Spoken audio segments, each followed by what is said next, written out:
Everybody, so in this video we're going to be looking at the League of Nations.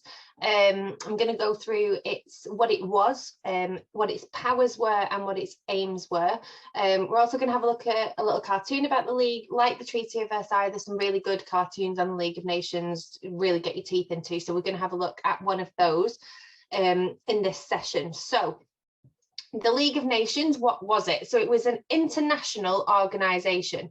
Now, you'll see when we come to look at the aims and the powers of the League, that the bigger it is, the better it is, okay? Because its aims are worldwide, and they're the kind of aims where if everybody doesn't do it, there's pretty much no point in anybody doing it, if you see what I mean.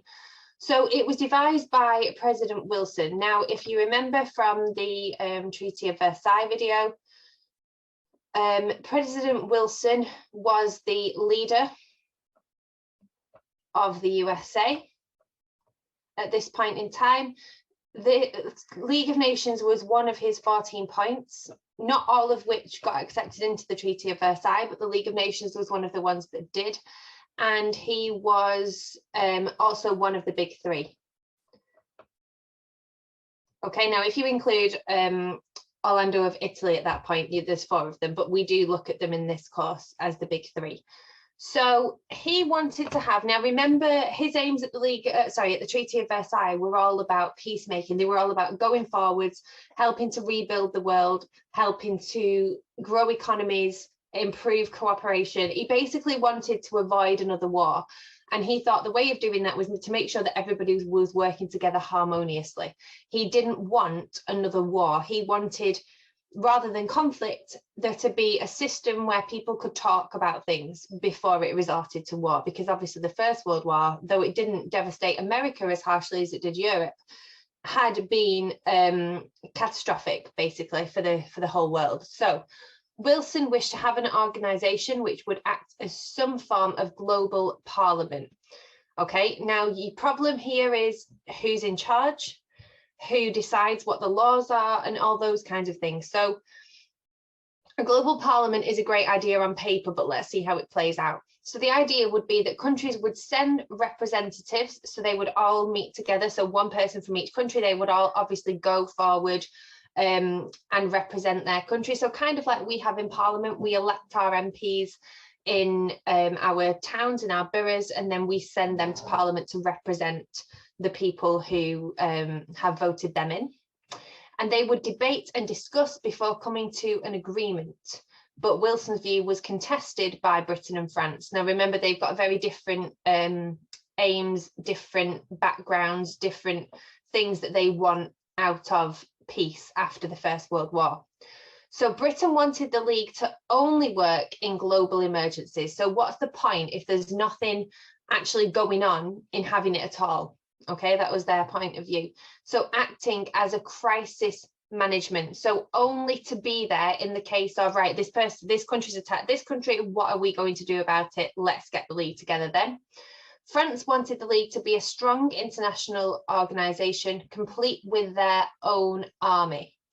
Now, that's an important point to remember when we go on to look at the powers and the aims of the League. So Wilson's view of the League, which was the one which won out and became a personal project for him. Now, that's interesting, right? For him, not for America, which I will go on to discuss.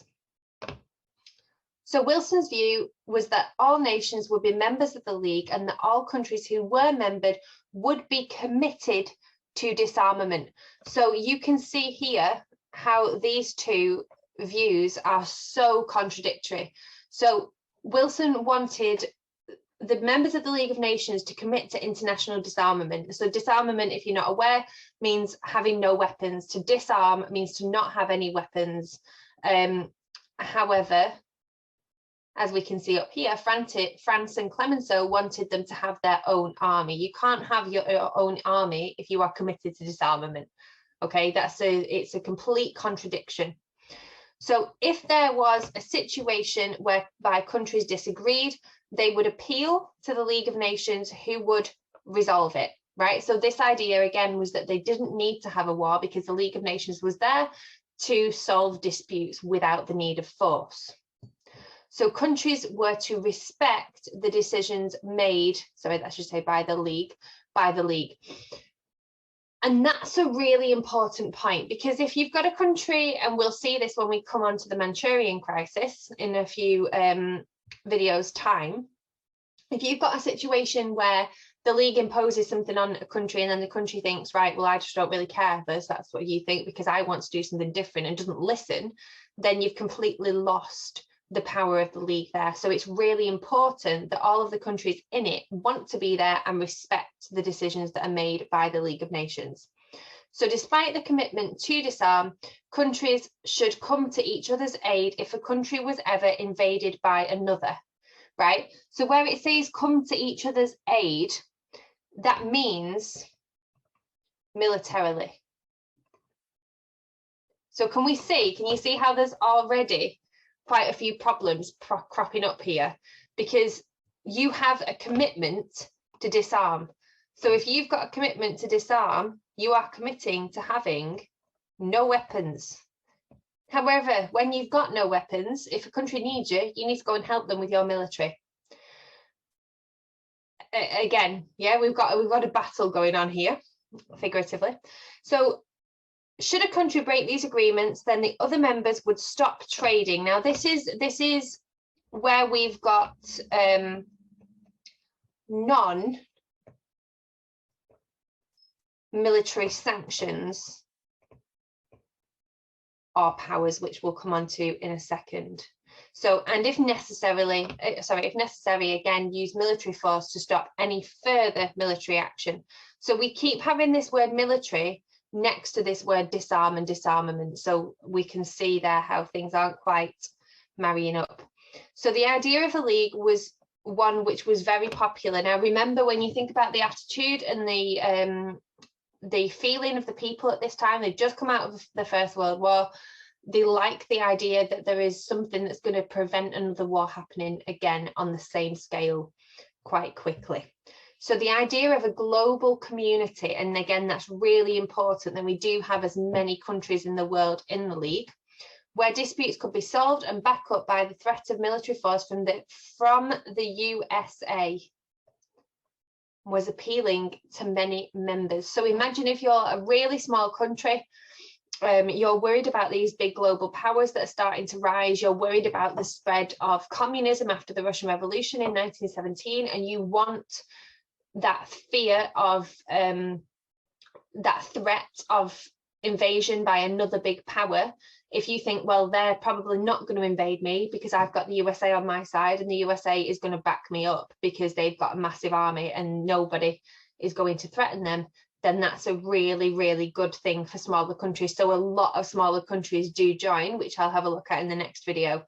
Now, remember what I said here.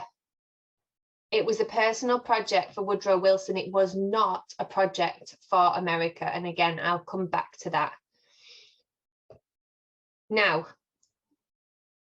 this is where we see that. So this is the view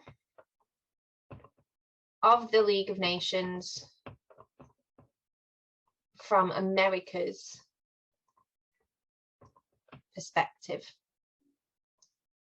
So even though it was Woodrow Wilson's idea and it was him who put it forward, and obviously he's the president of the United States, it doesn't mean that he can just do whatever he wants. He had to go back and take this to Congress, to take it to the Senate, and they had to vote on it. And America decided not to join the League of Nations, even though when Wilson got back from the Treaty of Versailles, he went on big rallies, big campaigns around America to try and get the people to persuade the government to vote it in. They didn't. So I talked a bit about cartoons in the last videos on the Treaty of Versailles.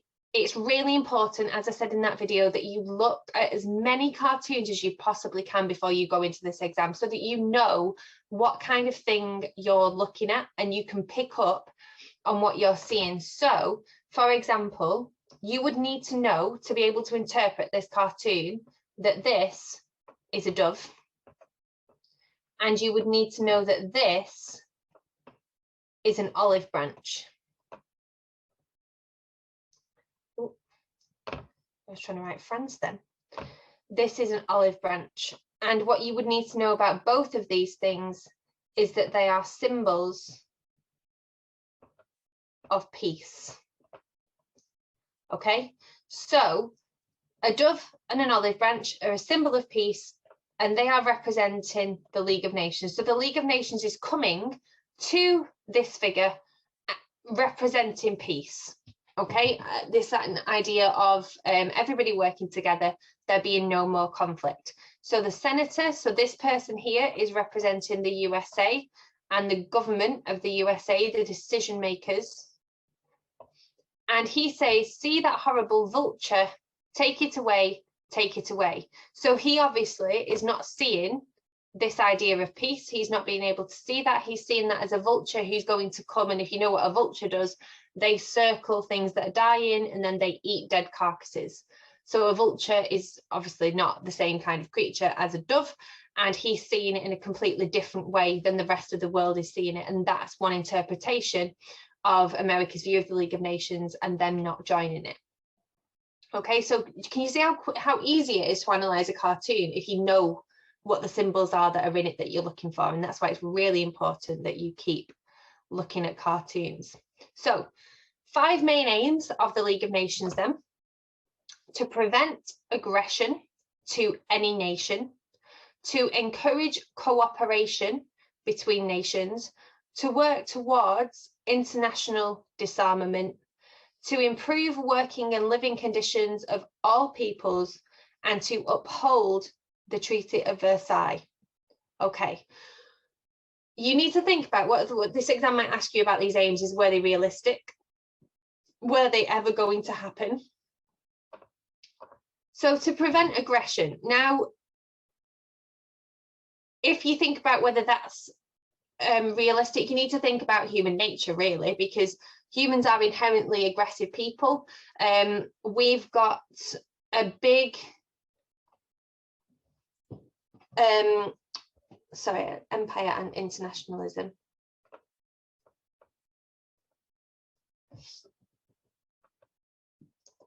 We've got a lot of empires at this time. We've got a lot of people wanting to expand their territories.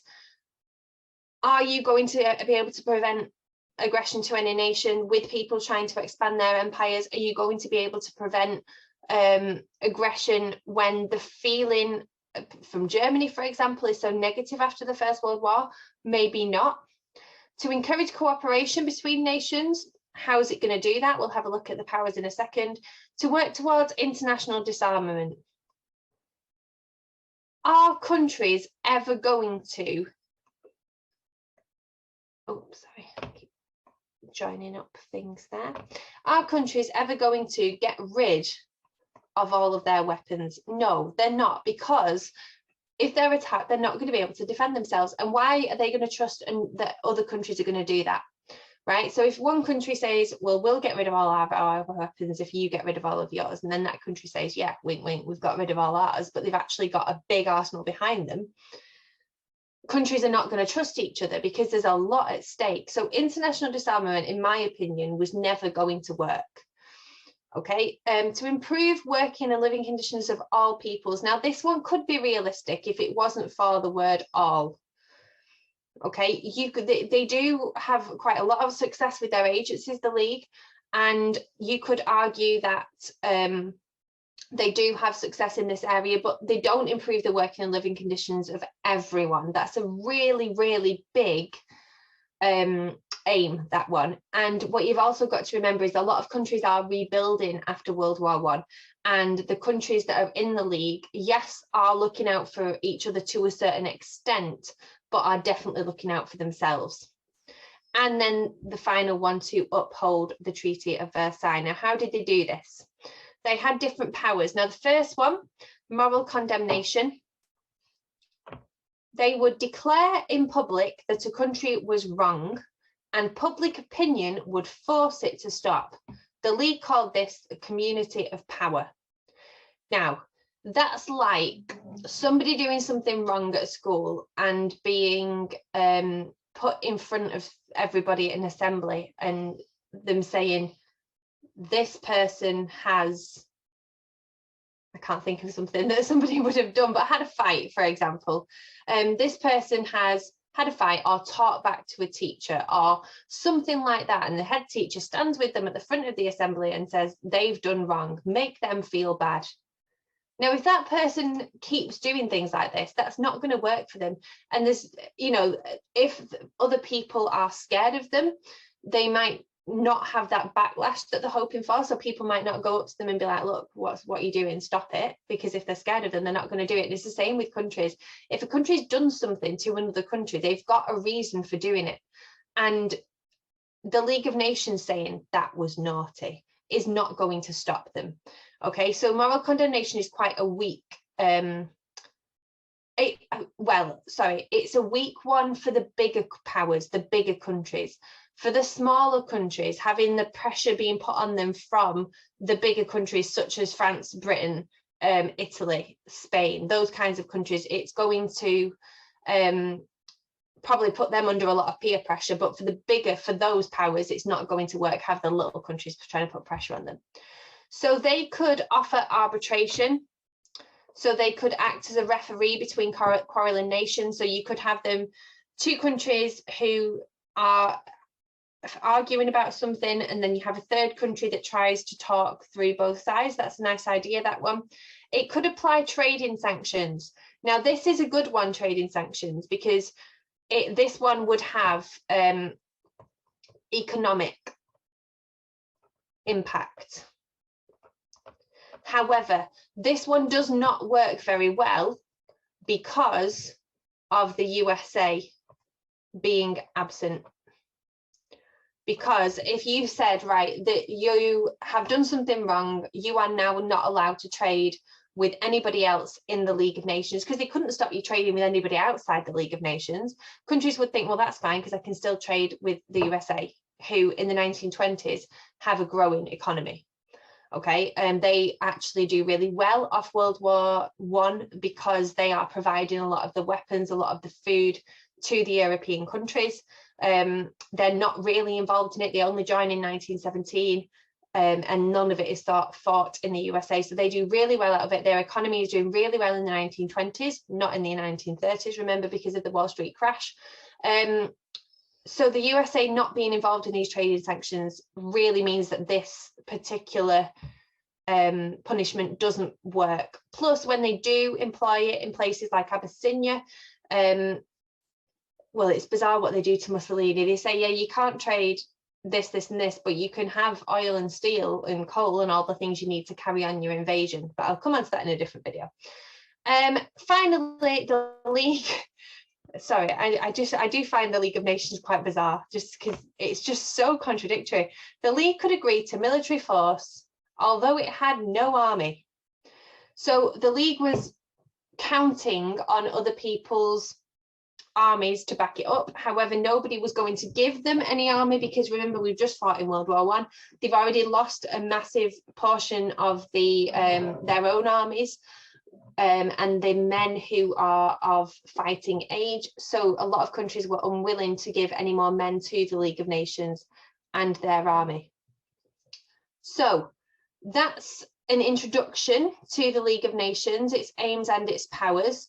I have run out of time on this video now. So in the next one, I will be going through the membership of the League of Nations. So I hope this has been useful for you, and I hope to see you in the next video. Okay, thank you, everybody.